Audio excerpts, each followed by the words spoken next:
Central ಜೈಲ್ನಲ್ಲೂ mobile, ಅಲ್ಲೂ ನೋಡಿದ್ದು ಅದೇ ವಿಡಿಯೋ.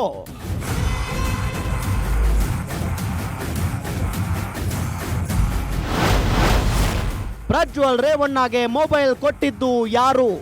ಆ ಡ್ರೆಸ್ ಕೊಟ್ಟಿದ್ದು ಯಾರು?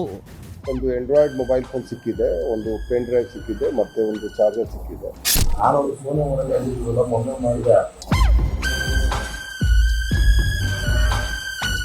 ಅವನು ನಿನ್ನೆ ಕೈದಿದ್ದು ಬಟ್ಟೆ ಧರಿಸಲಿಲ್ಲ. ಯಾರು ಕೊಟ್ಟಿದ್ದಾನೆ ಇದರ ಬಗ್ಗೆ ಸಿಸಿಬಿನವರು ತನಿಖೆ ಅವರು ಮಾಡ್ತಾರೆ. ಪರಪ್ಪನ ಅಗ್ರಹಾರದಲ್ಲಿ ಏರ್ಟೆಲ್ ಸಿಮ್ ಆಕ್ಟಿವ್ ಆಗಿದ್ದು ಹೇಗೆ?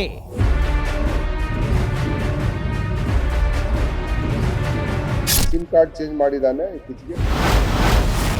ಪ್ರಜ್ವಲ್ ರೇವಣ್ಣ ಲಕ್ಸುರಿ ಶಿಕ್ಷೆ ವೀಕ್ಷಿಸಿ ಸಂಜೆ 6:30ಕ್ಕೆ.